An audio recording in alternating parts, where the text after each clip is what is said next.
Using Jira as a project manager involves setting up projects, organizing tasks, tracking progress, and facilitating collaboration among team members. Here's how to use Jira effectively. Create projects. Start by creating a Jira project for each initiative or team within your organization.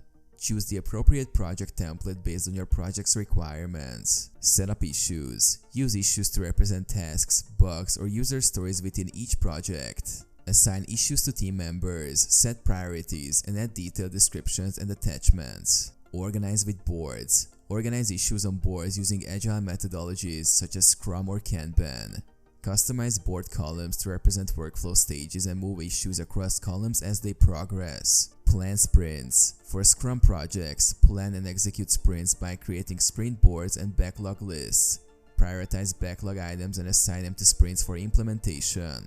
Track progress. Monitor progress using burnout charts, sprint reports, and agile boards. Track key metrics such as velocity and cumulative flow to assess team performance and project health. Collaborate with comments and mentions. Encourage collaboration by using comments and mentions on issues to discuss tasks, share updates, and ask questions. Review and reflect. Conduct regular project reviews and retrospectives to identify successes, challenges, and areas for improvement. Use insights from these sessions to refine project processes and workflows.